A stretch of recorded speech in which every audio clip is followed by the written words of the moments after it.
Bonjour et bienvenue à l'Assemblée nationale. Aujourd'hui, nous nous trouvons dans un autre bâtiment de l'Assemblée nationale qui se trouve rue Saint-Dominique. Et dans ce bâtiment se réunit régulièrement la Commission des Affaires européennes, dont je fais partie, et qui a discuté en fin de semaine dernière et en début de semaine de directives européennes, notamment la directive des travailleurs et travailleuses détachés. Ce dossier est un dossier important, vous en avez peut-être entendu parler, et qui a été l'occasion pour nous de présenter nos propositions sur cette directive. Nous pensons que c'est une directive qui met en concurrence des travailleurs et travailleuses européens, notamment parce que ça la permet d'avoir une rémunération différente et donc d'avoir des salariés qui ne sont pas payés au même niveau dans un même pays. Nous avons proposé que la France se désengage de cette directive en actionnant l'opt-out et surtout que nous nous dirigions vers une véritable harmonisation sociale par le haut, en remettant en cause le principe de la directive et en construisant enfin cette Europe sociale que tout le monde appelle de ses voeux et qui est pour nous cruciale si l'on veut véritablement construire une Europe des peuples. Alors nous avons aussi débattu à l'Assemblée nationale d'un certain nombre de questions cette semaine, en particulier, et je vous en parlais lors de notre dernière vidéo, du budget de la sécurité sociale, de financement de la sécurité sociale, qui est encore débattu cette semaine, qui va être voté normalement la semaine prochaine,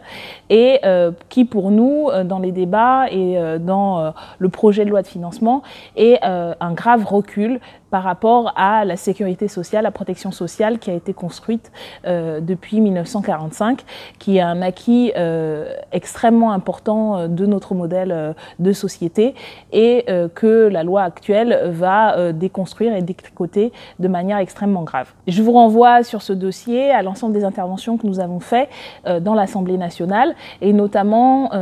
Caroline Fiat, Adrien Quatennens et Jean-Yves Grattenon, qui sont les députés de la France Insoumise, membre de la Commission des Affaires sociales, qui a préparé en commission ce projet de loi, maintenant débattu à l'hémicycle. Et vous retrouvez dans nos interventions tous les arguments pour lesquels nous pensons que, à travers lesquels nous avons essayé de proposer un renforcement de la sécurité sociale plutôt que ce que propose aujourd'hui la majorité, c'est une remise en cause de ce modèle. Cette semaine, j'ai aussi rencontré dans la circonscription un collectif d'habitants et d'habitantes, le collectif SOS La Chapelle, qui se mobilise depuis plus d'un an maintenant pour une amélioration de leurs conditions de vie dans le quartier de la place de la Chapelle et de la rue Pajol,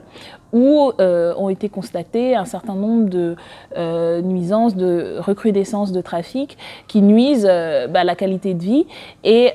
dans ce quartier également, on se retrouve une infrastructure, un urbanisme avec notamment un métro aérien et des sorties de métro qui créent tout un ensemble de problèmes dans l'espace public. C'est aussi dans ce quartier que aujourd'hui sont aidés les migrants et les migrantes qui n'ont pas trouvé de centre d'accueil. Donc on a tout un ensemble de problématiques que nous avons discuté avec ce collectif. Ça a été une rencontre très constructive puisque nous avons pu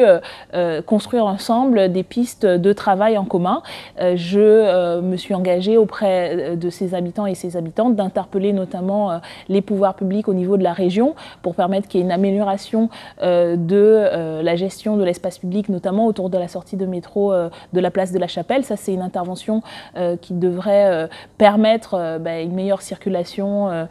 des flux, des passagers du métro et donc de l'espace public d'une part. Il y a aussi un travail en termes d'accueil des migrants et ça c'est une problématique qu'on a déjà discuté à ce niveau-là, permettre qu'il y ait sur l'ensemble du territoire plus de centres d'accueil pour que ces personnes ne soient pas en déshérence dans des quartiers sans but et sans structure de soins, d'accompagnement de toutes sortes. Enfin, il y a un travail important à faire en termes d'insertion, en termes d'intervention associative. Un certain nombre de projets sont aujourd'hui portés pour améliorer le cadre urbain et c'est sur cet aspect également des choses que nous allons intervenir ensemble dans les prochaines semaines et les prochains mois. J'ai aussi eu l'occasion d'accueillir à l'Assemblée nationale une classe de jeunes citoyens et citoyennes qui travaillent sur un projet éducatif d'apprentissage de la vidéo et des techniques d'enregistrement sonore, c'est dans le cadre de l'association Son des rues. Et donc j'ai eu le plaisir à cette occasion de rencontrer une vingtaine de jeunes habitants et habitantes de la circonscription du 18e arrondissement qui travaillent sur un projet autour de la Convention des droits de l'enfant et qui m'ont posé tout un ensemble de questions sur le travail de députés, l'élaboration des lois et les problématiques donc liées aux droits des enfants. Ça fait partie, comme la première rencontre que nous avions organisée en septembre avec un collectif de jeunes associatifs et de jeunes élus, de ce travail aussi de députés qui est de rendre l'Assemblée aux citoyens et aux citoyennes et de leur permettre de discuter des sujets sur lesquels ils sont impliqués et de faire en sorte qu'elle et il se réapproprient l'institution de l'Assemblée nationale. Donc ça a été là aussi une rencontre très joyeuse et très conviviale et très instructive que nous allons continuer à organiser avec des jeunes citoyens et des citoyennes à l'Assemblée nationale. Alors dans les prochains jours, comme je vous l'expliquais, nous allons continuer à discuter du projet de loi de financement de la sécurité sociale. Nous allons à nouveau rediscuter du projet de loi de finances publiques 2018. Donc ça, ce sera toute la semaine prochaine. Ce sera pour nous l'occasion de présenter notamment notre contre-budget, puisque nous avons des propositions alternatives au choix fait par le gouvernement d'avoir un budget qui ne favorise qu'une petite partie de la population, parmi la plus aisée. Et au contraire, il nous semble que ce budget 2018 devrait permettre à une amélioration de l'ensemble des conditions de vie, de travail de la population. Et c'est ce que nous présenterons donc, en début de semaine prochaine avec un contre-budget. Vous pouvez retrouver toutes les informations sur le travail de votre député dans le 4 pages que nous continuons à diffuser cette semaine, que vous avez dû, j'espère, recevoir dans votre boîte aux lettres et que vous pourrez également retrouver sur les marchés ce week-end, puisque nous le distribuerons à nouveau dans le 18e au marché de l'Olive, dans le 19e au marché de Joinville. Et bien entendu, vous pouvez retrouver donc tout le suivi que nous faisons à l'Assemblée nationale en circonscription, mais dans les vidéos